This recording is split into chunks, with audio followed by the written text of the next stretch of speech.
I generally like that spiel. And it's not the first time I've heard it from Tatum. He's given it before.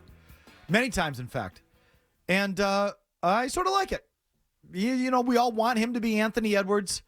Or is this, have the dog in him and this, that edge and that outward thing.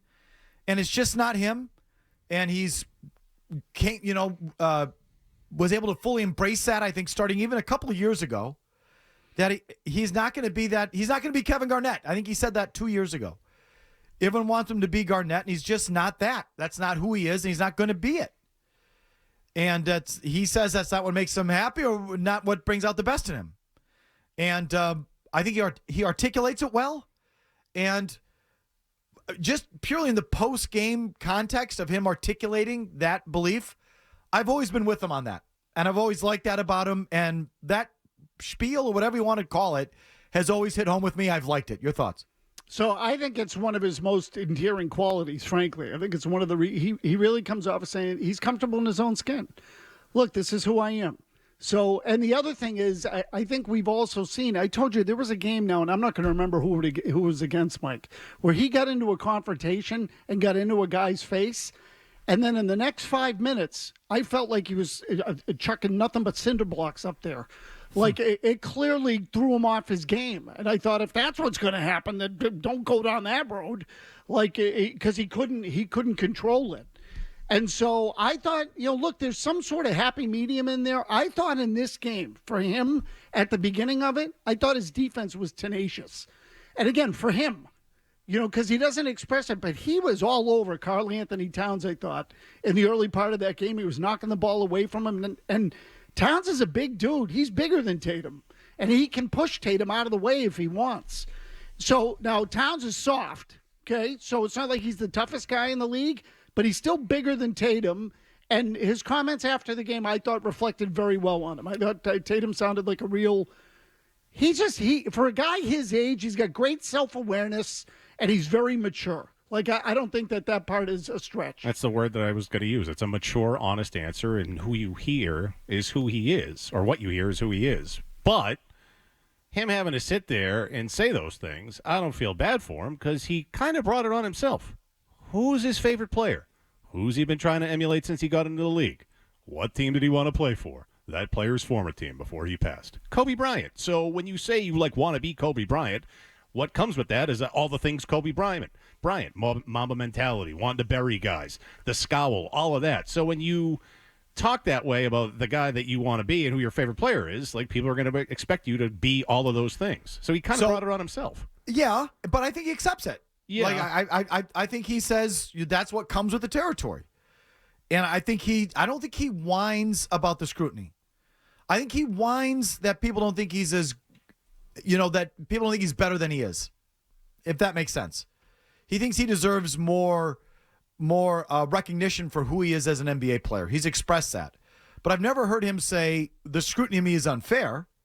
No, the scrutiny comes with the territory, and I think he owns it. And so I like that about him. I think he says that, whether it's Steve Kerr in the Olympics or MVP voting or, the thing we've talked about, I think the buzz factor around Tatum is a little bit less than it should be given his accomplishments. And it is. The buzz factor is a little bit lower on him than other players who've accomplished what he's accomplished at his age. So that is something he complains about, but I don't find it inside. I think him off the floor I have no issues. I am mature, beyond his years, well-spoken, thoughtful. I'm fine. The question is, on the floor, is there more? And do they need more? Do they need more from him on the floor? Is there another level, and do they need it from him? Chris Mannix seems to think so. I was listening to Chris Mannix this morning on with Toucher and Hardy. And they sort of asked him about, about this, the Tatum defense shield, is pretty strong out there. And Fred asked a very good question. Is it possible he's just not the best player in the league? And that's not hating on him, but he's just the third best or fourth best, and he's not the best. And that's just what he is. And is that okay to call him that? And, So here's that exchange, Jimmy. Go ahead. No one's arguing that he's not really good, but that he's an all-timer or a part of the He's great the MVP caliber right. player.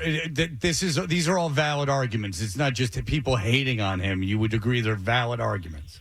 I agree they're perfectly valid. Like if they were playing, it's like I didn't criticize Luka Doncic for the Mavericks' failures to beat Boston last year. I mean, internally they did, but like I didn't think that was not a winnable series to me for the Dallas Mavericks for a lot of reasons that have nothing to do with Luka Doncic.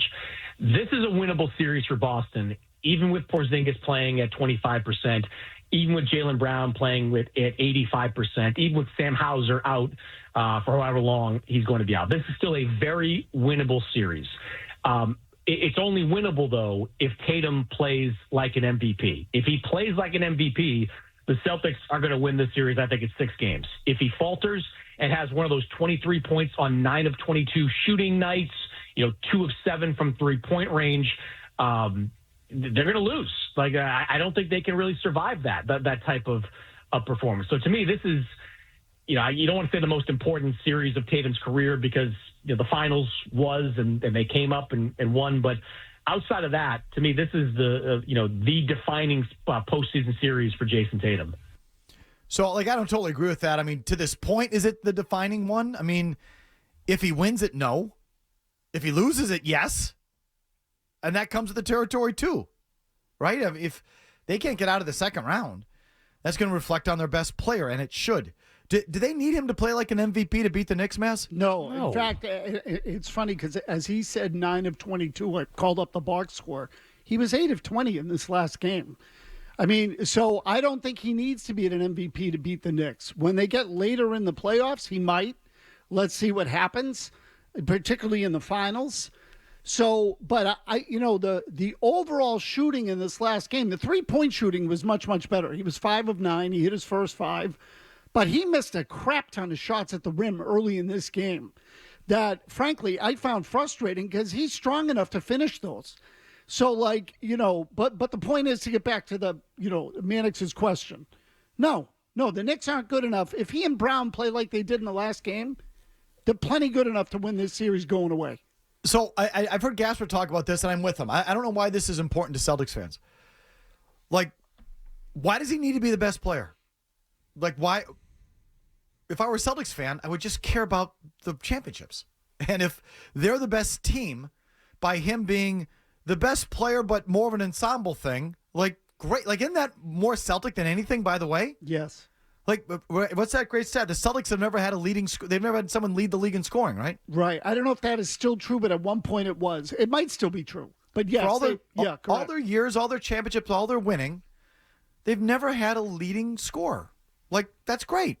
So if Tatum is just really, really good, top 5, but not top 2 or 1, but you're winning, like, I don't know why you need him to be the best 2. I don't think they need him to be the best. The question is if they do.